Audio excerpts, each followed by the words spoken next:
The ladies that died, I know, I'm just hoping that that is not right. Witnesses say the gunman was a white male. He was wearing military-style clothes and a helmet with a camera. I was hearing that shooting after shooting after shooting. It went on about 6 minutes or more, and I could hear screaming and crying, and I saw some people were, drop dead. Linwood Mosque, about 10 minutes drive away in another part of the city, was also attacked shortly after the shooting at Al Noor. Police say they have suspects in custody, but there may be more on the loose. They're warning people to stay away from mosques across New Zealand. We are pouring resources into that area. Every available Canterbury and staff member and people nearby, other emergency services also, saturating that area with visibility to ensure that everyone who needs to get home can get so safely. New Zealand's Prime Minister Jacinda Ardern said this is one of her country's darkest days. There is no place in New Zealand for such extreme acts of unprecedented violence. The people who were the subject of this attack today, New Zealand is their home. They should be safe here. The person who has perpetrated this violent act against them, they have no place in New Zealand society. This footage published online reportedly shows a suspect being arrested after the shootings. Police say they've also found bombs attached to several cars, which have now been disabled. Victoria Gatenby, Al Jazeera. While the former head of the Al Noor Mosque, Mohammed Jama, spoke about his first-hand experience with the shooter. The time is 1:40 p.m. I'm the area in front near the gate, first gate, and he coming to pass one person, and he have short man, 160 meters, and he have helmet, and he have given the glasses, and he is a dress of the military, and he is a gun, machine gun of the M16 plug one, and it is a seat belt of the another gun, bullet. And he passed. I say, "Hey, what are you doing?" And not talk me. He looking and not talk me. He is starting.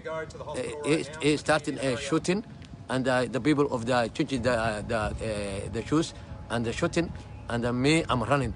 That's after that he go the inside and he go one by one. Everybody killing, and some people died.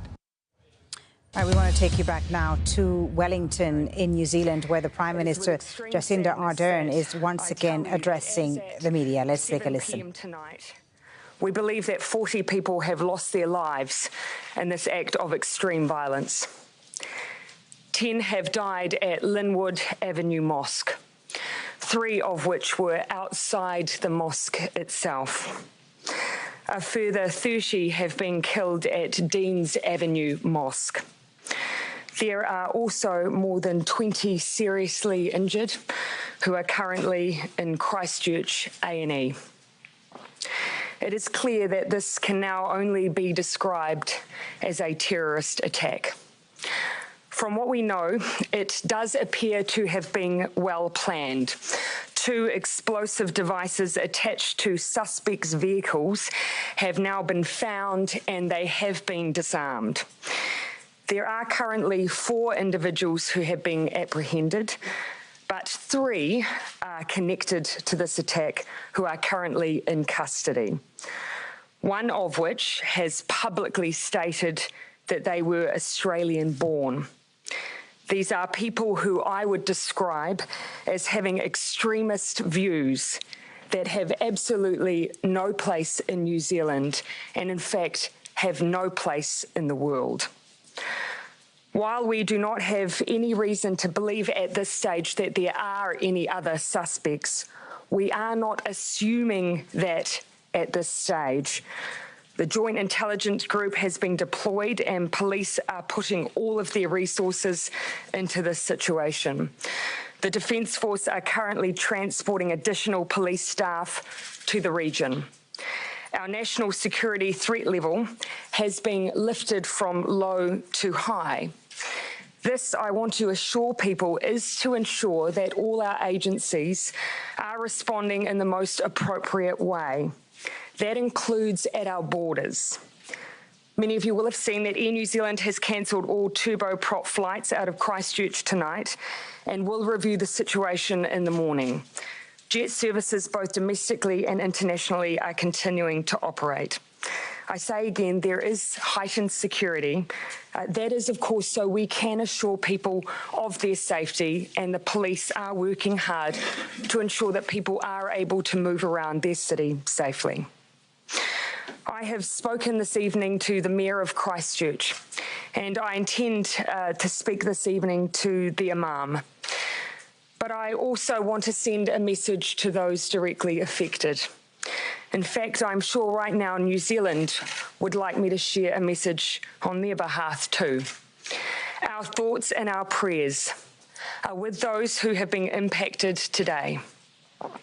Christchurch was the home of these victims. For many, this may not have been the place they were born.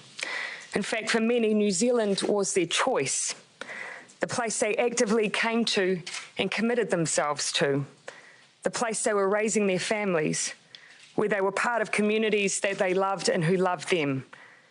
It was a place that many came to for its safety, a place where they were free to practice their culture and their religion.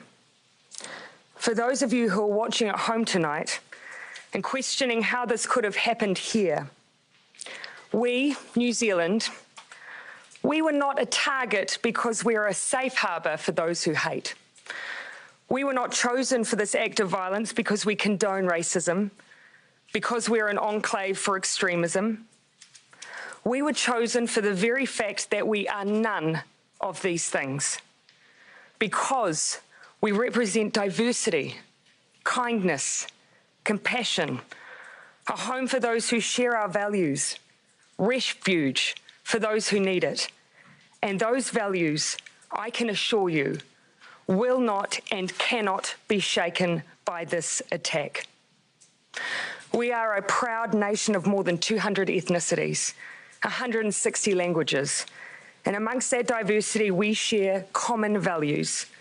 And the one that we place the currency on right now and tonight is our compassion and the support for the community of those directly affected by this tragedy.